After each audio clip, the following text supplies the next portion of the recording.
Hello A Circle Magazine 嘅讀者，大家好，我係陳蕾。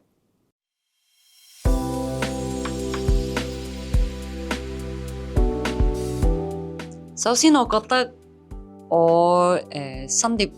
都有5首以上偏搖滾嘅歌曲啦，或者係總括嚟講，我嘅所有歌曲都係好多都偏搖滾嘅。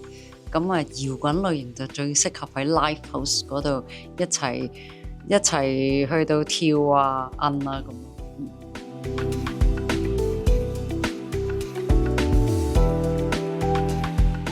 咁你啱啱咧都喺演唱會入邊講過啦，舉辦小型嘅演唱會咧，其實要動用公司內部嘅人手比大型演唱會更加多嘅。你亦都不斷咧強調你好多謝公司今次嘅成全啦。咁咧，你可唔可以輕輕分享下今次咧公司嘅同事係要點樣去配合你演出要求？首先，今次如果作為係一個新碟嘅發佈嘅一個音樂會嚟講，我係冇諗過可以做得咁完整啊！即係我原本想像中係再簡單啲嘅，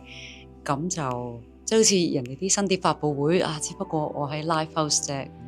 咁，然後哇冇諗過係公司又有幫我準備 laser， 跟住啲燈光好好，啲 visual 又好靚，咁我就係覺得，咦，見到佢哋呢個配套之後，哇我都唔可以睇得佢淨係咁簡單喎，咁我要再當佢係一個演唱會形式去準備先得咁樣，咁所以原本我個心係諗住係唱幾首又講啲嘢，唱幾首又講啲嘢，點知出到嚟效果係真係一個音樂會嚟嘅喎。原來公司嘅同事都有份幫手做後邊嘅 video 啦，咁然後今次嘅導演啊監製都係我哋嘅同事 Half Talk 啦，咁我自己亦都有幾隻 MV 係揾佢拍嘅，咁然後呢一個音樂會亦都覺得同佢再次合作都係好開心，同埋佢令到成個 show 好完整。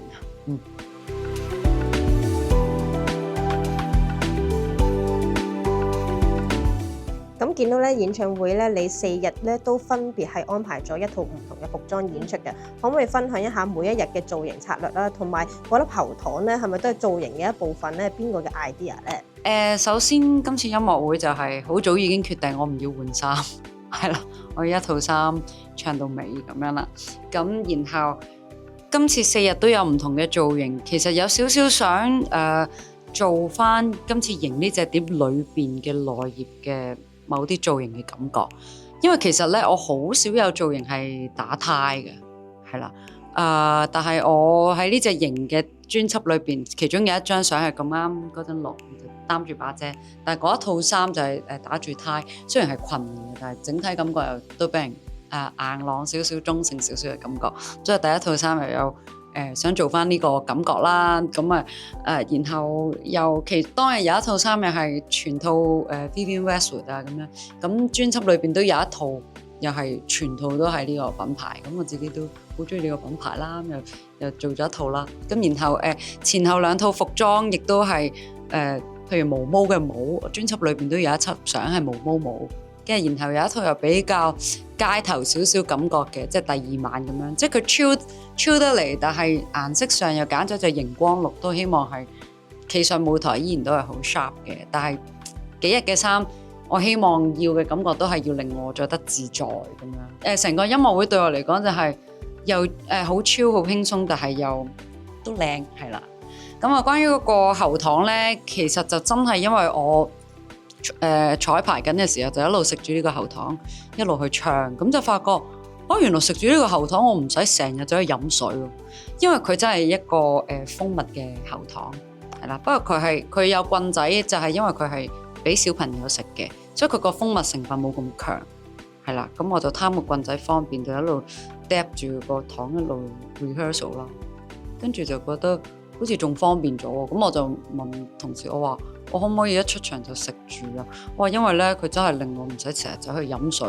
同埋把聲唱咗好幾隻都仲係全日覺得好舒服。即係呢個係我平時 rehearsal 必備嘅棍仔糖嚟，只不過我依家係帶俾大家見到帶上台咁咯。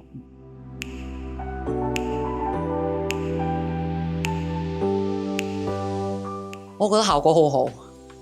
我唔知外邊嘅效果，我自己覺得我內心嘅效果覺得好好，因為不過就係咯，辛苦我啲同事咯，一個新碟發佈會，點知你搞咁多嘢，所以個效果好好。咁啊，之後如果有呢個機會再出碟嘅話咧，都希望咁啊繼續麻煩大家，因為呢個效果都幾好。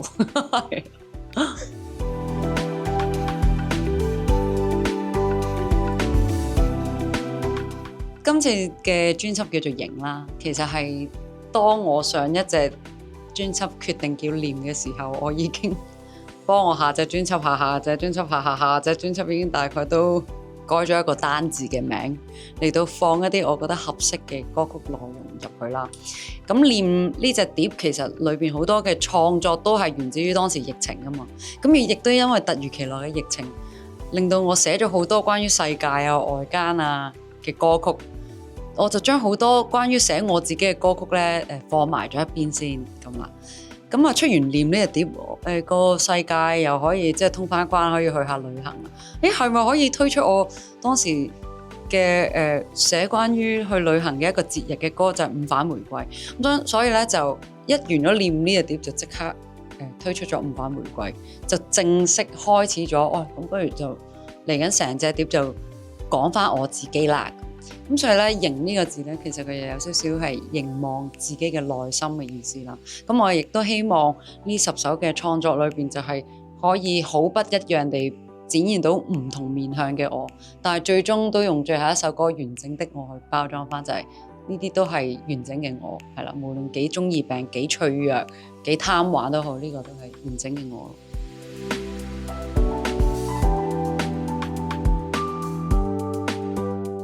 原本寫撲克呢隻歌呢，唔係話純粹諗住我要記錄一份我對我爸爸嘅愛，或者爸爸對我嘅愛，反而呢隻歌係出現喺我對自己嘅音樂創作最迷失迷惘嘅時間。當時我就喺度諗我有啲乜嘢係最獨一無二可以攞嚟創作，令到我唔需要去到同人哋比較自己嘅作品係乜啊，比較自己係乜，有啲乜嘢呢？跟住就諗我嘅個人經歷係冇得比較嘅喎，即係得我一個感受過。咁諗到呢個即係突破點之後，我就諗咁有啲咩個人經歷係我覺得好特別，又應該係得我一個經歷過，就係我爸爸自創嘅呢一款撲克嘅玩法啦。係因為6歲嘅時候我都唔識咩鋤地啊嗰啲，即係你要同我介紹同花順啊，呢個叫俘虜，呢個叫4條。唔識㗎，6歲。我爸爸為咗盡快結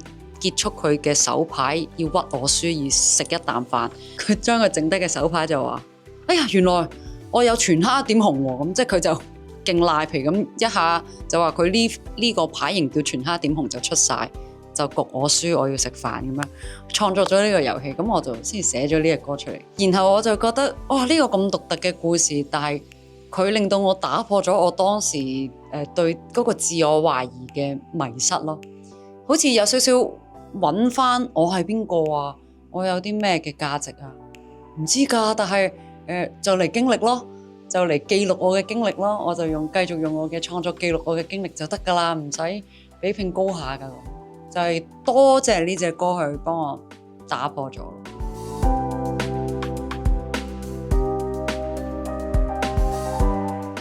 完整的我歌詞又寫啦，拍拖結婚再生個寶貝，應該要這般，瞬間這生已經走到後半。係咪講緊你目前真實遇到嘅情況呢？係咪需要面對嚟自長輩催婚嘅壓力呢？但而事實上我係冇呢啲壓力嘅，即係我啲親戚係唔夠膽催我咩結婚啊、拍拖啊呢啲，冇乜人過問我呢啲嘢嘅。係啦，所以其實我就冇乜呢方面嘅壓力嘅，反而令到我會想寫完整的我呢隻歌就係我發覺原來好多人係會形容即係一啲關係嘅即係嘅對方叫做另一半，係啦。咁每一次聽到話呢個係我另一半啊，呢個係另一半嘅時候，我就諗咁冇佢我係咪得一半啊？咁如果成世人都冇呢個另一半出現，我係咪即係成世人就帶住一個我係帶住遺憾、帶住缺陷咁樣離開人世，係咪呢？咁佢就令到我想去反思，就真係好似我歌詞所講咯。另一半咁冇咗佢，我點先算完整呢？就令到我去探討何謂是完整啦。跟住我得出嚟嘅結論就係覺得，其實好嘅壞嘅我都接受，都接納自己有好嘅壞嘅一面。如果呢個所謂唔好嘅一面係阻礙到我繼續去快樂去即係生存落去嘅，咁我咪修改佢咯。咁我就可以自己修正。咁雖然好多人都話關係其實係好似一塊鏡咁，可以照到你啦。咁我就覺得都經歷過一啲關係，其實唔多唔少都照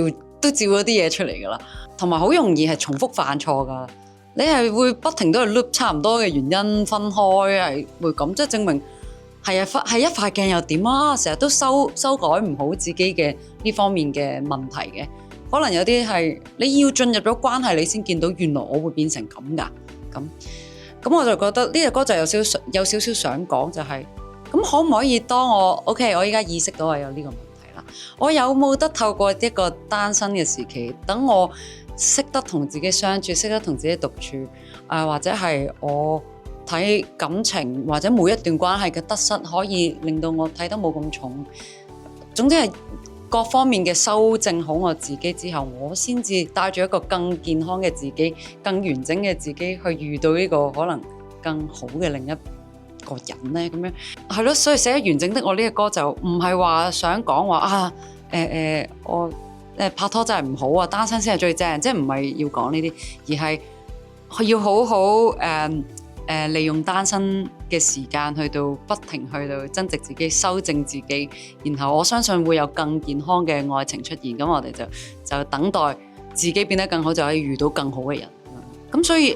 依家再回答翻你嗰個問題，我係覺得我自己完整嘅，因為我知道懂接納變完整啊嘛。我唔係完美嘅，但係無論點都好，我依然係一個好完整嘅我。咁就一路用繼續落嚟嘅生命，我又不停去修正，繼續再用呢個完整嘅自己去完成我嘅人生。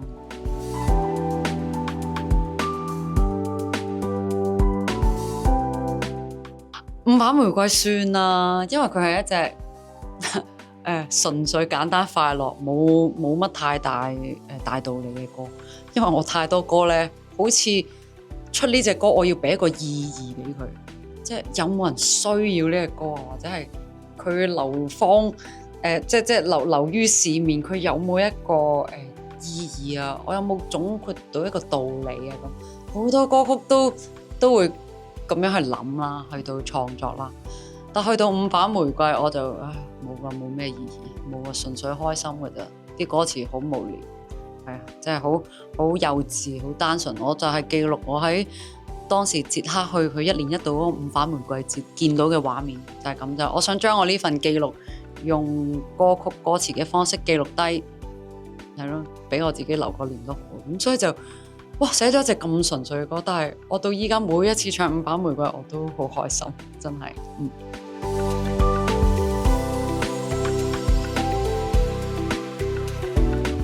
新碟營咧就幾乎每首歌都同唔同嘅監製合作啦，係咪特登有咁樣嘅安排咧？都算係特登有呢個安排，即係如果你見到有重複嘅監製咧，係因為其實即係譬如